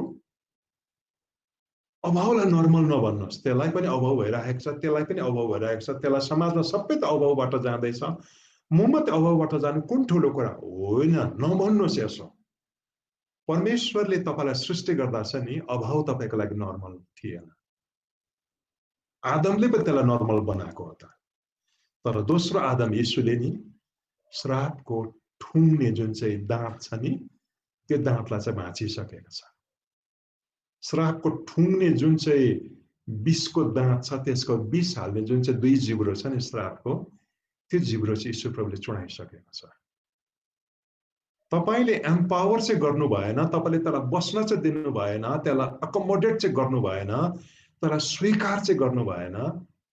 त्यसलाई तपाईले खेदी चाहिँ छोड्छु किनकि म माथि चाहिँ तर राज्य गर्ने अथोरिटी छैन भनेर जब तपाईले नि आफ्नो अथोरिटीलाई एक्सरसाइज गर्नुहोस् कि श्राप तपाईको सिमानाबाट बाहिर जान्छ। जग्गा नबनाउनुहोस्। हस्बेन्ड वाइफमा झगडा हुनु र परिवार टुट्नु सबैको परिवारमा हुँदैछ, नर्मल होइन। तर क्रिस्चियनको परिवारमा हुँदैन, नहुनु पर्ने हो, किनकि यो चाहिँ श्राप हो, विनाश हो। अनि अन्तिम आदमभित्र चाहिँ यसलाई नो एन्ट्री हो।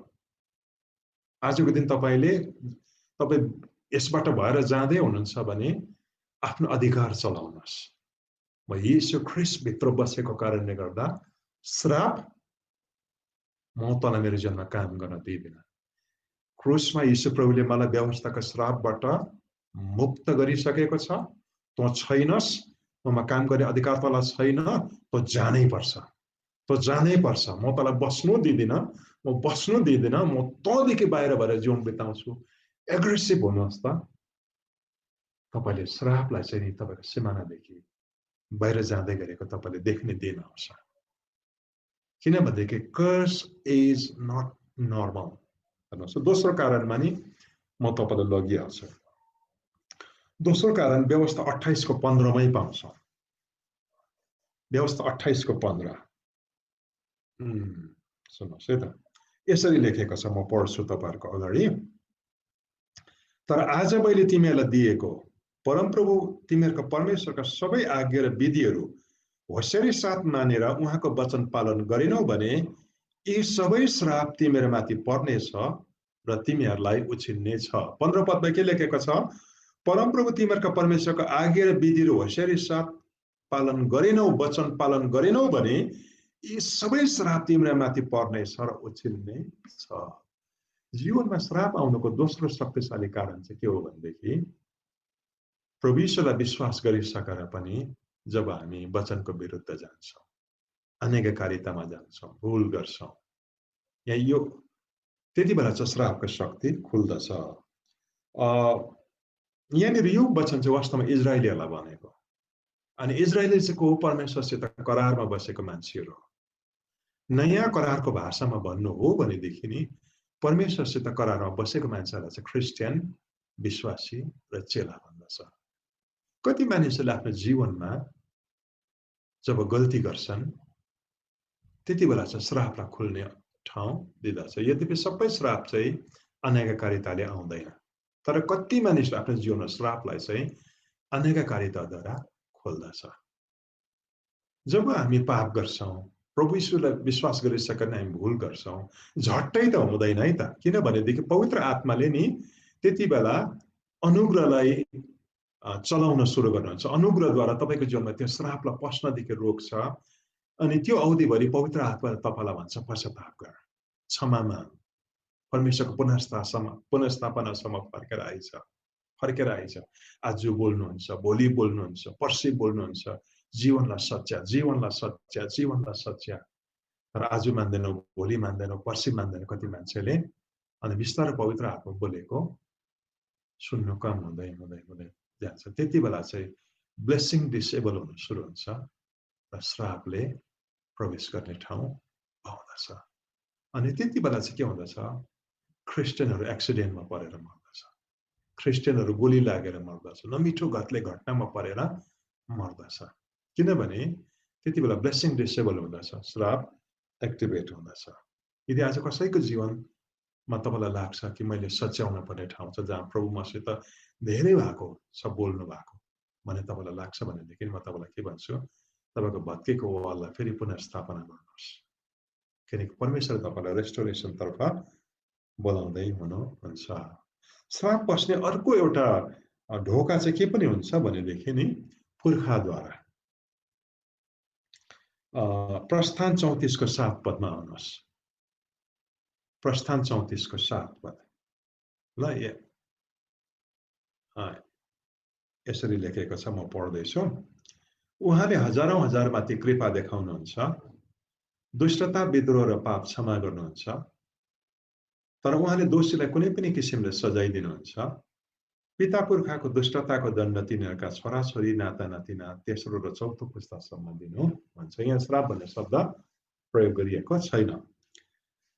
तर अचम्मको कुरा के छ, पिता पुर्खाको दुष्टताको दण्ड तिनीहरूका छोराछोरी नाता नातिना पनातिसम्म पनि दिन्छ, तेस्रो र चौथो पुस्तासम्म भन्छ है त। हेर्दाखेरि परमेश्वर निर्दयी जस्तो लाग्दैन? बाबुआमाले पाप गर्छ अरे छोराछोरी नाता नातिनी पनातिसम्म पनि दण्ड दिनुहुन्छ। अनि बाइबलको फेरि अर्को ठाउँमा इजिकियलमा हेर्नु भने इजिकियलमा चाहिँ लेखेको छ परमेश्वरले बाबुको दुष्टताको दण्ड छोराछोरीलाई दिनुहुन्न, जुन प्राणीले पाप गर्छ उही नै मर्छ लेखेको छ है त। फेरि यहाँ आउँदाखेरि चाहिँ पिता पुर्खाको दुष्टताको दण्ड छोराछोरीलाई दिनुहुन्छ। बाइबल नमिलेको जस्तो लाग्छ है त। तर वास्तवमा यहाँनिर जुन दण्ड भन्ने शब्द चलाएको छ त्यो चाहिँ सजाय भनेको होइन, यो चाहिँ कन्सिक्वेन्स भनेको, पनिसमेन्ट होइन, कन्सिक्वेन्स। पापको सजाय चाहिँ पृथ्वीमा पाउँदैन मान्छेले। पापको सजाय चाहिँ जब मर्छ र अनन्तताको सिंहासनमा न्यायको अगाडि जब हामी उब्छौँ त्यति बेला चाहिँ पापको सजाय चाहिँ के हो, सधैँभरिको लागि नरकुण्डमा जानु अनि अनन्त विनाश चाहिँ त्यहाँनिर हुनु चाहिँ के हो भन्दाखेरि पापको सजाय हो। सो पापको सजाय चाहिँ मरेपछि पाउने कुरा हो। तर श्राप चाहिँ नर्कमा पाउँदैन। श्राप चाहिँ यो पृथ्वीमा हुँदा नै जब खेतीपाती ओइलाउँछ, श्राप चाहिँ बिजनेस जब ओइलाउँछ, परिवार जब टुट्दछ, शरीरलाई रोगले खाएर मार्दछ, या हस्बेन्ड र वाइफको सम्बन्ध जब बिग्रन्दछ, या कुनै पनि तरिकाले पृथ्वीमा भएको सबै भौतिक इलाकालाई नै जब केही कुराले सुकाउन मार्न भत्काउन सुरु गर्दछ, त्यो चाहिँ श्रापको शक्ति हो। अनि परमेश्वरले यहाँनिर के भनेको छ, पिता पुर्खाको दुष्टताको दण्ड तिनीहरूको छोराछोरी नाता नाति पनातिलाई दिनुहुन्छ भन्नुको अर्थ चाहिँ सजाय होइन, जो चाहिँ नर्कमा पाउने सजाय भनेको होइन है। तर पृथ्वीमा नै तिमीहरूको सबै कुरा ओइलाउन सुरु हुन्छ, सबै कुरा भत्किन सुरु हुन्छ, पिठो मुछ्ने भाँडामा अभाव आउन सुरु हुन्छ, आकाश काँसा हुन्छ, धरती फलाम हुन्छ, महामारीको प्रकोपले तिमीहरूलाई मिच्दै ल्याउँछ। अनि के हुन्छ भनेदेखि नि त्यहाँनिर तपाईँले के देख्नु, रेनले तिमीलाई थिच्छ। अनि यहाँनिर के देख्छौँ, पिता पुर्खाबाट चलेर आएको श्राप यसरी ट्रान्सफर भएर आएको देख्छौँ। तपाईँले डेरेक प्रिन्सको किताब curse and blessing you can choose भन्ने किताब भेटाउनु भने म तपाईँलाई पढ्न रेकमेन्ड गर्छु। मैले उहिले सानो हुँदाखेरि पढेको थिएँ। त्यो किताबमा त्यो मान्छेले एउटा घटनाको चर्चा गरेको छ। धेरै वर्ष अगाडि डेरेक प्रिन्सको घरमा एउटा के भयो भने पुर्खाबाट चलेर आउने एउटा ठुलो सम्पत्ति थियो अरे। तर त्यो सम्पत्तिमा चाहिँ मुद्दा पर्यो, केस पर्यो। अनि डेट पछि डेट लाग्दै गयो, तर कोर्टमा उनीहरूको फैसलै हुँदैन। उनीहरूको हातमा औला औला जस्तो हुन्छ, उसको हातमा केले फेरि कानुनी अब्जेक्सन लाग्छ, टरेर जान्छ, फेरि औला औला जस्तो हुन्छ, फेरि कानुनी अब्जेक्सन लागेर टरेर जान्छ। अनि उनीहरूलाई अब यस्तो लाग्न सुरु गरेको छ, अब चाहिँ हाम्रो हातमा कहिले पनि नआउने रहेछ, पुर्खाबाट पाउनुपर्ने अधिकार मैले नपाउने रहेछु भनेर उसलाई त्यस्तो लाग्न थालिसकेको हुन्छ। अनि एक दिन चाहिँ कोठामा प्रार्थना गर्दै थियो अरे, लिभिङ रुममा प्रार्थना गर्दै गर्दा कता कता उसको आँखा त भित्तापट्टि गएछ। भित्तामा चाहिँ के रहेछ भने उसको बाजे चाहिँ उहिले ब्रिटिस आर्मीको एक्सपिडिसनरी फोर्समा हुँदाखेरि चाहिँ चाइनामा ड्युटी परेको रहेछ।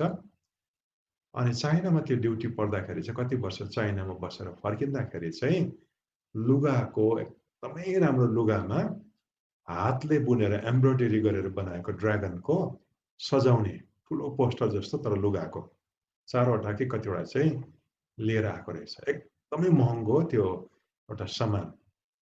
अनि बाजे बितेपछि बाउले पायो, बाउ बितेपछि उसको पालामा आयो। एकदमै त्यो चाहिँ अब हेर्दैखेरि एउटा पिस अफ आर्ट हो, त्यो चाहिँ महँगो दामको कुरा। त्यहाँनिर उसको आँखा पुग्यो अरे। किन हो कुनी त्यो प्रार्थना गर्दै गर्दा लजिकले भेट्दैन, तर पनि के उसलाई के भन्छ भने पुर्खाको यो सम्पत्तिको फैसला नहुनु कोर्टमा र पुर्खाबाट चलेर आएको ड्रागनको बिचमा चाहिँ के सम्बन्ध छ। अनि उसले बाइबल पल्टाउन सुरु गरेछ। ड्रागन भनेको चाहिँ के चाहिँ हो, बाइबल पल्टाउँदै लाँदा त शैतानको प्रतीकको रूपमा छ बाइबलमा। अनि परमेश्वरको विरुद्ध युद्ध गरे, अनि शैतानको चरित्रलाई दर्शाउनको लागि ड्रागनलाई प्रयोग गरेको छ। उसलाई त अशान्ति हुँदै गयो, जति ड्रागनको बारेमा बुझ्दै गयो यो त शैतानलाई दर्शाउने कुरा रहेछ। अनि उसले भन्छ एउटा पास्टरको घरमा चाहिँ वास्तवमा नि शैतानलाई उचाल्ने कुरा छ, नहुनुपर्ने ड्रागन। अनि उसले त्यति नै बेला त्यस्तो महँगो दामको त्यो चिज निकालेर चाहिँ बाहिर लगेर जलाएको छ, आँगनमा ब्याकयार्डमा लगेर जलाएको छ, सबैलाई जलायो, नष्ट गरे त उसले। उसलाई सन्चो भयो, फर्केर आयो, केही पनि भएन। तर त्यसो केही दिन बादमा अचम्मको घटना घटेको छ। अचानक कोर्टबाट पेपर आएको छ, पुर्खाबाट चलेर आएको जुन सम्पत्तिको झगडा थियो त्यो सेटल भयो र यो चाहिँ तिमीहरूले पायो भनेर कोर्टले उनीहरूलाई पेपर पठाइदिएको छ। छक्कै परेको छ हेर्नुहोस् है। अनि यसो हेऱ्यौँ भनेदेखि वास्तवमा नि त्यो ड्रागन जलाउनु र कोर्टमा केस सेटल हुनुमा चाहिँ गहिरो सम्बन्ध छ।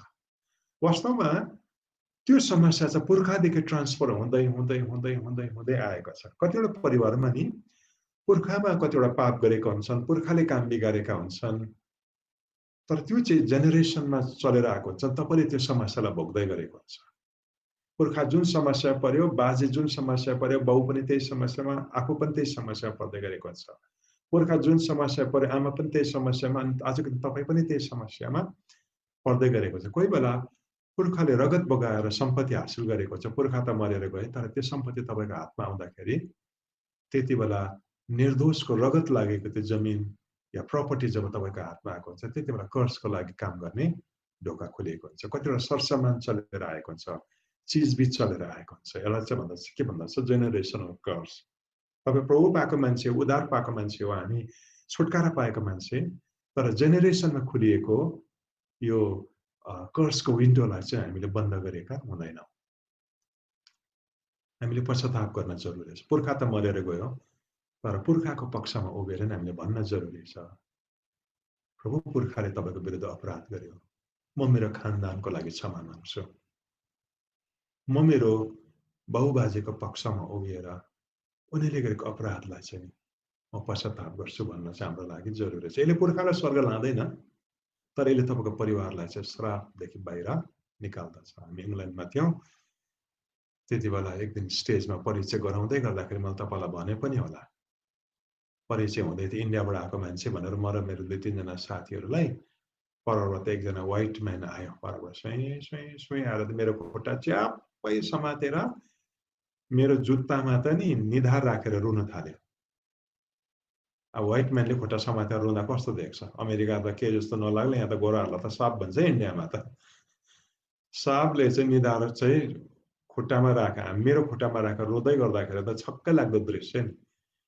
अनि रुँदै उसले एउटै कुरा भन्दै थियो, मैले सुने इङ्ग्लिसमा भन्दै थियो, मेरो पुर्खाले चाहिँ इन्डियामा तिमीहरूको पुर्खाको आवाजलाई दबाएको थियो, मेरो पुर्खाले चाहिँ तिमीहरूको पुर्खाको रगत बगाएको थियो, मेरो पुर्खाले तिमीहरूको पुर्खाको हक खाइदिएको थियो, तिमीहरूको सन्तान मासेको थियो, तर पुर्खा त बितेर गयो, तर उसको नाति पनातिको रूपमा चाहिँ म मेरो पुर्खाको पापलाई चाहिँ पश्चाताप गर्दैछु। म मेरो सन्तानलाई चाहिँ श्रापदेखि बाहिर ल्याउँदैछु।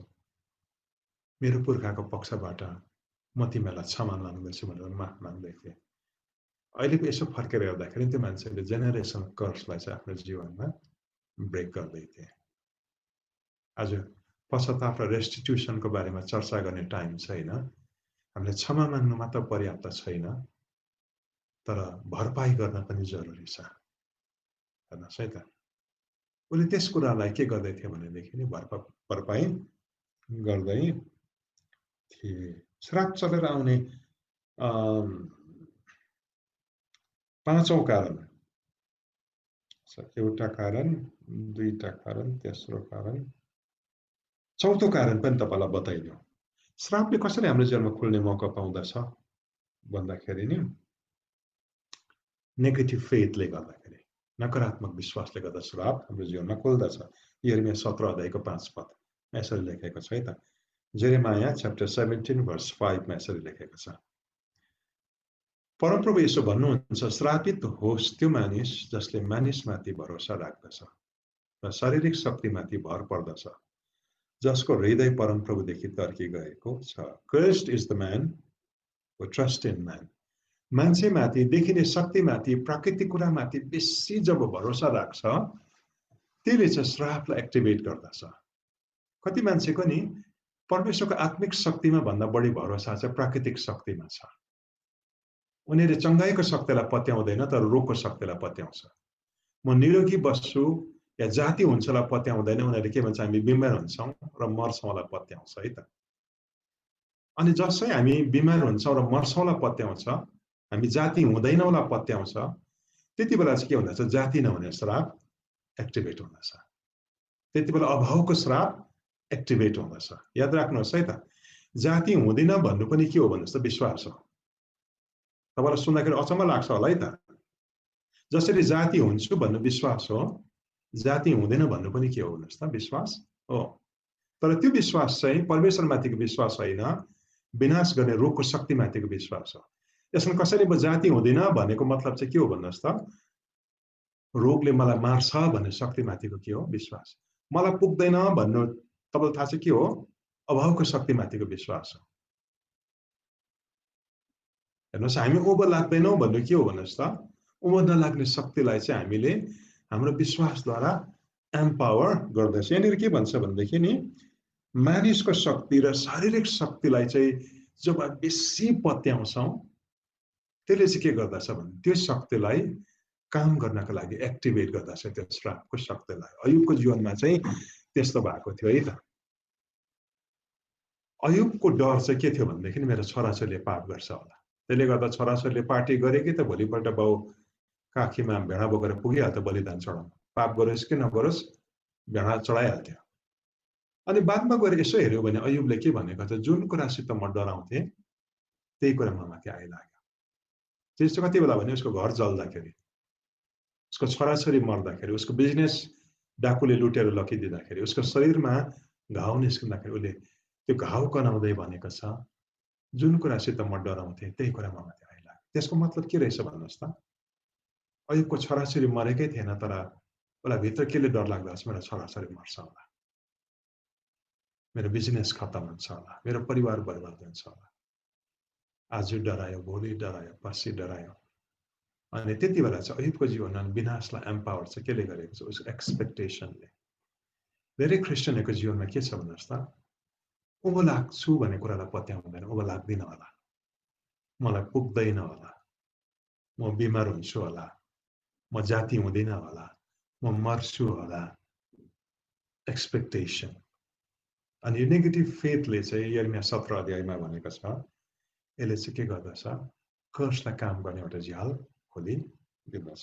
अनि अन्तिम कुरा चाहिँ के हो भनेदेखि नि, कयौँचोटि त्यो चारैवटा कारण तपाईँको जीवनमा हुँदैन र पनि तपाईँको जीवनमा नि श्रापलाई तपाईँले एक्टिभेट भएको देख्नुहुन्छ। यो चाहिँ किन हुन्छ भनेदेखि नि, एउटा स्पिरिचुअल एट्याकको रूपमा हुँदछ।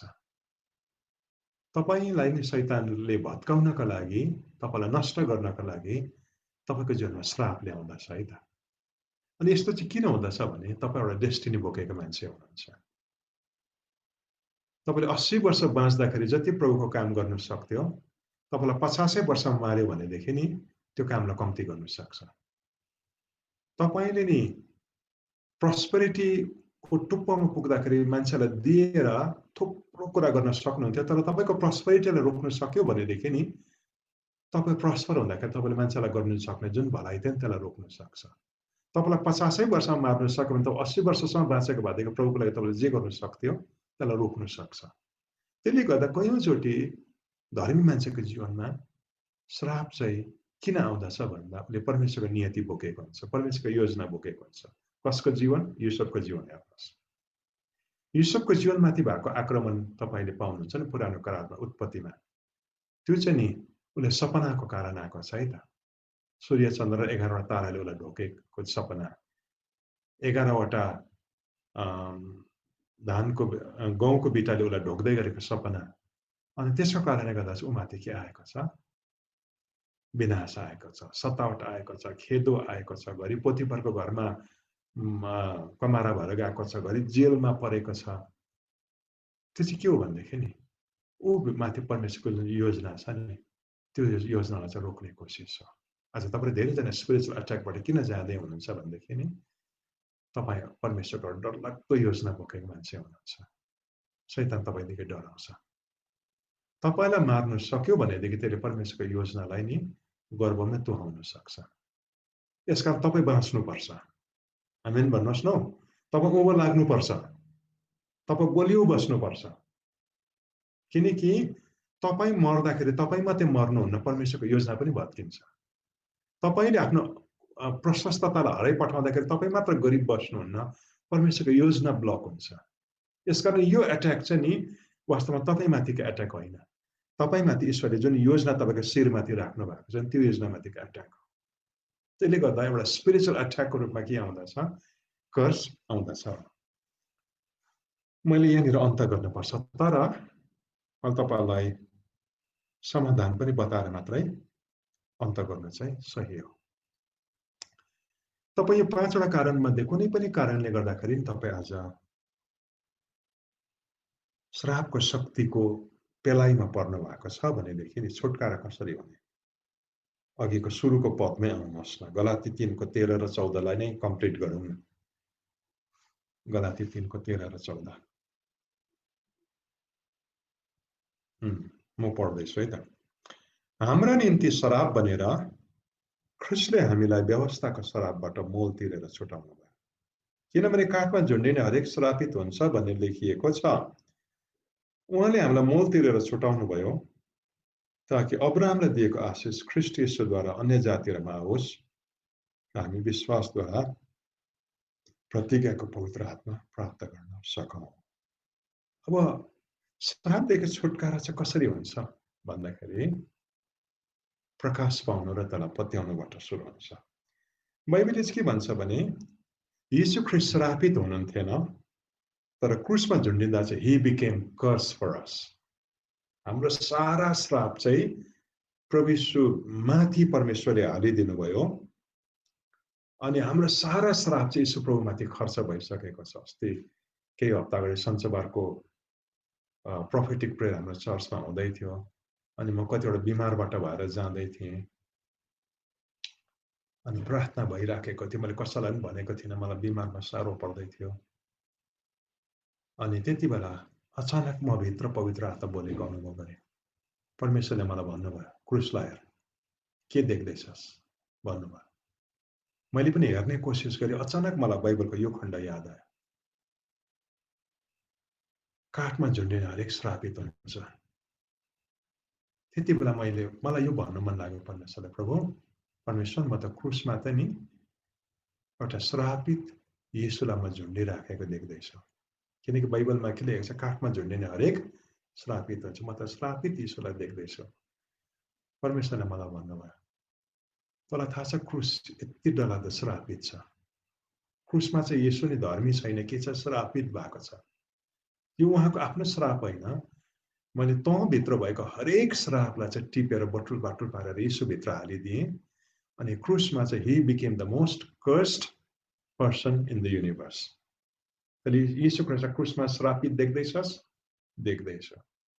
यदि क्रुसमा चाहिँ तैँले यीशुलाई श्रापित देख्दैछस् भनेदेखि नि तँभित्र चाहिँ श्रापको अन्त भइसकेको छ। If Christ is cursed on the cross, then there is no curse in your life. He has taken it away। नसै त प्रभु यीशुले क्रुसमा श्रापलाई लगिसकेको छ। या त क्रुसमा यीशु श्रापित छ र तपाईमा श्राप छैन, या त तपाईले आफूमा श्रापले काम गर्न सक्छ भनेर पत्याउनुहुन्छ, यीशुले लगेको होइन। तपाईले डिसाइड गर्नुपर्छ आज। Make up your mind, decide गर्नुहोस् आज। क्रुसमा यीशु श्रापित भयो र क्रुसमा झुन्डिने व्यक्ति श्रापित हो पनि भन्छौँ र मलाई यो रोगले मार्न सक्छ पनि भन्छौँ भनेदेखि तपाईँ दुई जिब्रे हुनुहुन्छ। क्रुसमा यीशु श्रापित हुनुभयो भनेर नि पत्याउँछौँ तर मेरो परिवार टुट्छ होला भन्नु चाहिँ के हो भन्नुहोस् त? दुई ठाउँमै कर्सले काम गर्नु, यस्तो हुन सक्दैन। यीशुमा खर्च भइसक्यो श्राप र यीशु श्रापित हो भनेदेखि नि curse has no power over your family. तपाईको परिवारमाथि श्रापलाई काम गर्ने अधिकार छैन। यो क्रुसमा खर्च भइसकेको छ। यसकारण क्रुसमा तपाईले हेर्नुहोस्। यदि क्रुसलाई तपाईले श्रापित देख्नुहुन्छ भने तपाईमा श्राप छैन। तपाईमा श्रापलाई काम गर्ने अधिकार छैन। श्रापको सिम्पटम छ तपाईको परिवारमा, तपाईको शरीरमा श्रापको सिम्पटम देखा पर्दैछ, तपाईको छोराछोरीमा पापको सिम्पटम देखा पर्दैछ, तर यो सिम्पटम चाहिँ इलिगल हो, किनकि लिगली चाहिँ क्रुसमा यो श्राप खर्च भइसकेको छ। क्रुस देखाउनुहोस् तँलाई, यो क्रुसलाई म देखाउँदैछु श्राप, तँ चाहिँ यहाँनिर खर्च भइसकेको छस्, मेरो जीवनमा म तँलाई अनुमति दिँदै दिन्न, तँ जानै पर्छ, मेरो छोराछोरीबाट तँ जानै पर्छ, मेरो परिवारबाट तँ जानै पर्छ भन्नु पर्यो। तपाईँलाई थाहा छ क्रुस किन यति साह्रो विभत्स छ? क्रुस सुन्दर छैन है, भयानक छ।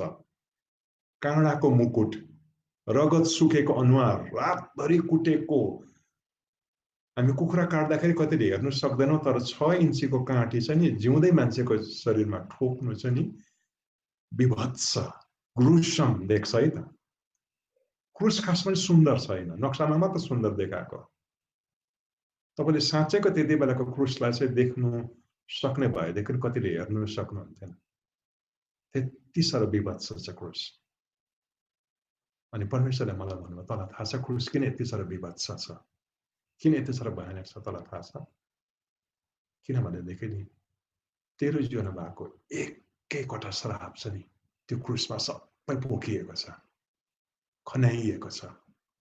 त्यसले गर्दा क्रुस यति साह्रो विभत्स घिनलाग्दो हेरि नसक्नुको छ। तर क्रुस यति साह्रो घिनलाग्दो र विभत्स भएको कारणले गर्दा तँमा श्राप छैन। यु आर फ्री, तँ स्वतन्त्र छस्। एक्सेप्ट नगर कर्सलाई, यो इलिगल हो, यो जबरजस्ती पसेको हो, यसको दाँत भाँचिएको छ, यसलाई खेप, निकाल, एग्रेसिभ हो। अनि मैले त्यति बेला भने परमेश्वर हो, सिम्पटम छ मेरो शरीरमा बिमारको, तर यो इलिगल हो, म यसलाई टलरेट गर्दिनँ, म यसलाई स्वीकार गर्दिनँ। क्रुसले लगिसकेको छ। अनि मैले त्यसलाई अस्वीकार गर्न सुरु गरेँ। मेरो जीवनमा बदलाव आउन पनि सुरु भयो। अनि शक्तिशाली कुरा चाहिँ के भन्छ भनेदेखि नि, श्रापित भएर यसो क्रुसमा झुन्डिएको कारणले गर्दाखेरि अब अब्राहमको आशिष चाहिँ तिमीहरूको जीवनमा रिलिज भएको छ।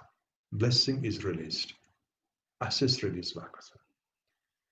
क्रुस चाहिँ मृत्यु हो, जहाँनिर पहिलो आदमले बिगारेको सबै श्राप चाहिँ आएर मरेको छ। तपाईँ मरेको होइन, श्राप मरेको छ। Cross is death. तर तपाईँलाई थाहा छ रिजरेक्सन इज लाइफ। रिजरेक्सनले चाहिँ नि सबै कुरा नयाँ तरिकाले फेरि सुरु गरेको छ।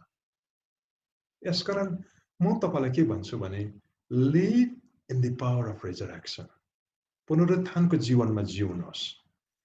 पुनरुत्थानको जीवनले श्रापले बिगारेको हरेक इलाकालाई रेस्टोर गर्छ। पुनरुत्थानको जीवनले श्रापले मारेको हरेक इलाकालाई जिउँदो पार्छ। क्रुसले चाहिँ मारेको छ श्रापलाई, पुनरुत्थानले चाहिँ नि जीवनको हरेक मरेको इलाकालाई जिउँदो पारेको छ। यसकारण आज म तपाईँलाई यति चाहिँ उत्साहित गर्छु, मेडिटेट गर्नुहोस्। तपाईँले यो गलाती 3 को 13 र 14 पदलाई एकपल्ट, दुईपल्ट, 4 पल्ट, 5 पल्ट, 10 पल्ट मेडिटेट गर्नुहोस्। केही कुरा तपाईँले देख्न सुरु गर्नुहुन्छ। तपाईँले देख्नु चाहिँ सक्नुभयो भनेदेखि नि तपाईँ मिराकलभित्र पस्नुहुन्छ। अहिलेसम्म हामीले व्यवस्था 28 अध्यायको नि 1 देखि लिएर 14 पदसम्म मात्र पढेका छौँ। के पढेका छौँ भने तिमीहरू ऋण दिने जाति हुन्छ, ऋण लिने होइन, शिर हुन्छ, पुच्छर होइन, तिमीहरूको पिठो मस्ने भाँडामा आशिष पर्छ। तर 15 पददेखि तल पढ्नु भयो भनेदेखि श्राप कति साह्रो शक्तिशाली हुन्छ भन्ने कुरा चाहिँ नि 15 पददेखि तल पाउनुहुन्छ।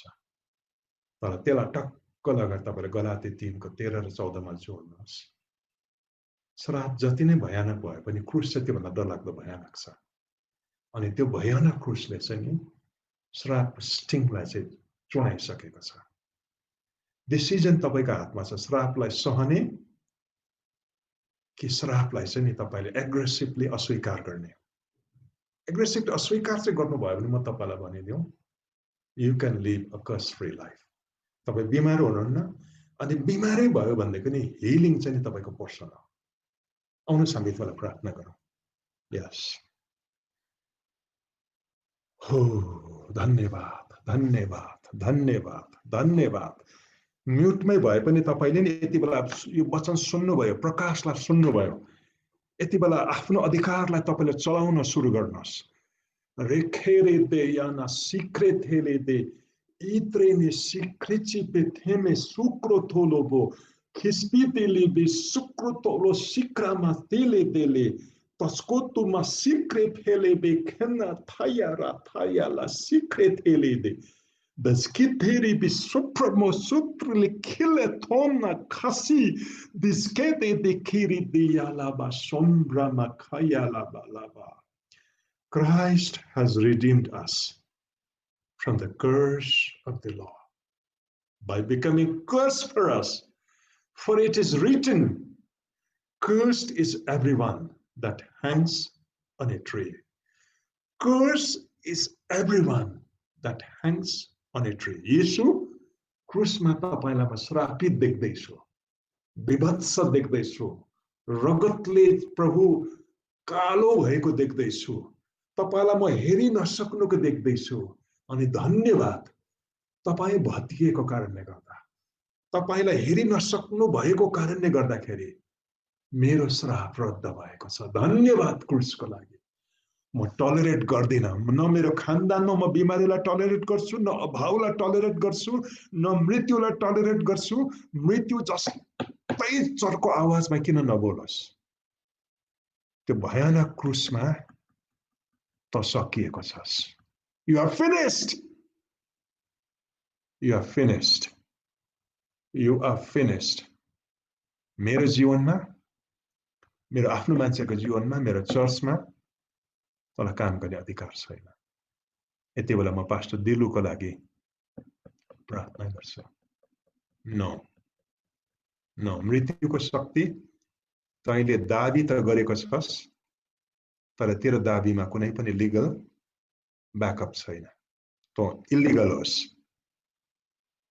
तैँले मेरो भन्दैछस् उसको जीवनलाई, तर म तँलाई क्रुस देखाउँदैछु। हेर त्यहाँ क्रुसमा येशू भत्किएको छ, छिन्न भिन्न भएको छ येशूको शरीर। तँ त्यहाँनिर सकिसकेको छस्। यति बेला म हुकुम गर्छु, पास्टर दिलो, जीवन तिम्रो अधिकार हो। श्राप इलिगल हो, म टलरेट गर्दिन।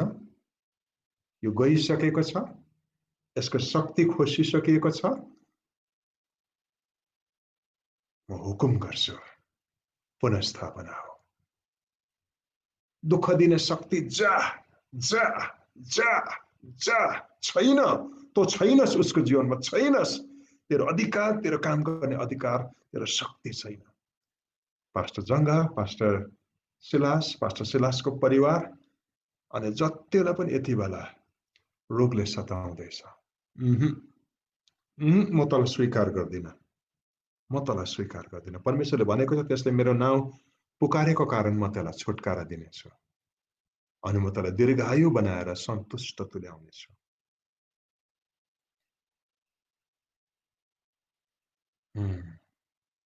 यस, हामी अन्तिम आदममा सुरक्षित छौँ। यति बेला म हिलिङ बोल्दैछु।